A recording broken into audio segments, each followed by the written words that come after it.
Welcome to my class. In Microsoft Excel program, there are number of financial functions given to us. Here a list of all the financial functions is given to you. All functions listed here are discussed in separate video lectures. Let us start. इस particular video lecture के अंदर हम बात करेंगे multiple internal rate of returns के ऊपर. ये एक डिफरेंट टाइप का क्वेश्चन होगा और आप इसको बहुत ध्यान से देखेंगे. मैं मूव कर रहा हूं multiple internal rate of returns के ऊपर. इस क्वेश्चन को अंडरस्टैंड करने के लिए स्टूडेंट हमें कुछ पहले बेसिक्स को समझना है. मैं आपके सामने इन चीज़ों को यहाँ पर टेकअप कर रहा हूँ. There exist a possibility of multiple internal rate of return. बहुत केसेस के अंदर ये पॉसिबिलिटी होगी कि आपको एक इंटरनल रेट ऑफ रिटर्न नहीं मिल रहा बल्कि एक से ज़्यादा मिल रहा है. If the cash flow pattern depicts A series of unconventional cash flows. अगर कैश फ्लो के पैटर्न के अंदर आपको कुछ डिफरेंट तरीके के कैश फ्लोज दिखाई दे रहे हैं, उन केसेस के अंदर पॉसिबिलिटी है कि आपके पास multiple internal rate of returns आए. The reason is there may exist more than one discount rate at which the NPV may be zero. ये भी पॉसिबिलिटी हो सकती है कि NPV एक जगह पर नहीं बहुत जगह पर ज़ीरो हो, क्योंकि हम मल्टीपल डिस्काउंट रेट को यूज़ कर रहे हैं और जितनी बारी NPV ज़ीरो होगा हमारे पास उतने IRR आएंगे. So it becomes difficult to determine the number of multiple internal rate of returns. जब NPV number of times zero होगा तो कितने IRR हमारे पास आएंगे, इसको डिटरमिन करना थोड़ा मुश्किल हो जाता है.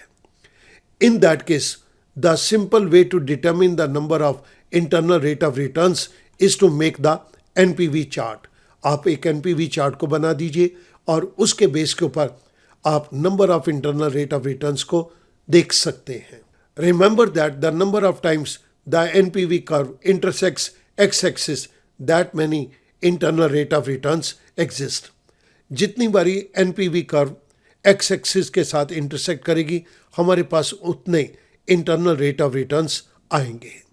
जो बातें हमने यहाँ पर कही हैं मैं प्रैक्टिकली इनको यहाँ पर प्रूव कर रहा हूँ. To make a chart of NPV curve we need to have multiple NPVs at different discount rates. Consider the following example. इस एग्जाम्पल के अंदर हमने जीरो पीरियड के अंदर 3 लाख रुपए की इन्वेस्टमेंट करी है. Over a period of 5 year हमारे पास ये कैश फ्लोज आ रहे हैं, लेकिन आप इन कैश फ्लोज को बहुत ध्यान से देखेंगे ये यूनिफॉर्म नहीं है. इनके अंदर वैल्यू ऊपर नीचे बहुत ज़्यादा हो रही है और 5th ईयर के अंदर तो आके हमारे को कुछ जो इन्वेस्टमेंट हमने करी उस इन्वेस्टमेंट के ऊपर इम्प्रूवमेंट करने के अंदर भी एक बहुत बड़ा अमाउंट हमने स्पेंड कर दिया. जहाँ पर इस तरह के अनकन्वेंशनल कैश फ्लोज होंगे वहाँ पर मल्टीपल IRR आने के चांसेस बढ़ जाएंगे. इन डिफरेंट IRR को डिराइव करने के लिए हम NPV चार्ट को बनाएंगे और NPV को चार्ट को बनाने के लिए मैं आपके सामने कुछ डिस्काउंट रेट यहाँ पर अज्यूम करके चल रहा हूँ. 2%, 4%. मैंने इन दोनों सेल को सिलेक्ट कर लिया. फिल हैंडल के ज़रिए मैं इनको नीचे ड्रैग डाउन कर रहा हूँ. अप टू 26% मैंने ये वैल्यूज़ को टेकअप कर लिया. इस जगह के ऊपर मैं NPV फंक्शन को टेकअप करूँगा. Net present value parenthesis start the rate given to me is in G12 comma. Value के केस के अंदर मैं ये कंप्लीट कैश इनफ्लोज को दे दूँगा. This is from D15 to D19. क्योंकि मैं इसको ड्रैग करूंगा और इनकी रेफरेंस चेंज ना हो जाए इसलिए मैं F4 प्रेस करके इन सेल्स को लॉक कर रहा हूं. इनको एब्सोल्यूट रेफरेंस के अंदर मैंने कन्वर्ट कर दिया. आई close parenthesis. Now I will plus the outgoing cash flow. इसको भी मैंने F4 प्रेस करके इस सेल को लॉक कर दिया. I press enter. I got some value that is 7,383 rupees 4 paisa. जिस पर्टिकुलर फंक्शन को हमने यूज़ किया है वो मैं आपकी रेफरेंस के लिए राइट साइड के ऊपर लिख रहा हूँ. अब हमारे पास 2% बेस के ऊपर तो नेट प्रेजेंट वैल्यू आ गई। मैंने फिल हैंडल को सिलेक्ट करके इसको नीचे ड्रैग डाउन कर दिया। मेरे पास इन सभी रेट ऑफ इंटरेस्ट के ऊपर net present value in cash flows की निकल कर आ गई। मैं यहाँ पर डिस्काउंट रेट और एनपीवी को सिलेक्ट करके एक पर्टिकुलर एनपीवी कर्व को डिज़ाइन करूँगा। मैंने इस पूरे के पूरी सेल्स को विद हेडर्स सिलेक्ट कर लिया and I go to insert tab. Insert tab के अंदर I go to insert scattered charts. Insert scattered charts के अंदर scattered with straight lines and markers को मैं सिलेक्ट करता हूँ। आप देख रहे हैं कि हमारे पास यहाँ पर ये एनपीवी की कर्व बनकर आ गई और ये एनपीवी की कर्व हमारे पास ये दो जगह के ऊपर एक्स एक्सिस को कट करती है। अगर आप इसको बहुत ध्यान से देखेंगे तो आपको लगेगा कि ये 4% के लगभग यहाँ पर कट कर रही है और इस जगह के ऊपर आपको ये लगेगा ये 23% के लगभग कट कर रही है। जब ये दो जगह पे कट कर रही है तो हमारे पास IRR भी दो ही आएंगे। आप इधर भी देख सकते हैं कि यहाँ पर 4% के पास ये नेगेटिव जा रहा है और यहाँ पे 22% के पास ये नेगेटिव जा रहा है। इट मीन्स पहली वैल्यू तो 4 के लगभग होगी और दूसरी वैल्यू 22 के लगभग आनी चाहिए। मैं यहाँ पर दो इंटरनल रेट ऑफ रिटर्न को कैलकुलेट करूँगा। This is equals to IRR। Values के केस के अंदर मैं यहाँ पर कंप्लीट कैश फ्लोज को दे रहा हूँ including the cash outflow which is given to me in cell number D14 to D19, comma. अब मुझे गैस करना है तो फर्स्ट केस के अंदर तो मेरा गैस यही है कि ये 4% के लगभग IRR हो सकता है। जहाँ पर NPV 0 हो जाए वहीं पर IRR अपीयर करता है। तो ऐसा इस कर्व को देखने में लग रहा है कि ये 4% के लगभग NPV 0 हो रहा है। तो मैंने गैस कर दिया this is 4%. I close parenthesis, I press enter. आप देखिएगा कि मेरे पास एग्जैक्ट आंसर आया 4.36। इसके लिए हमने IRR के इस फंक्शन को यूज किया है।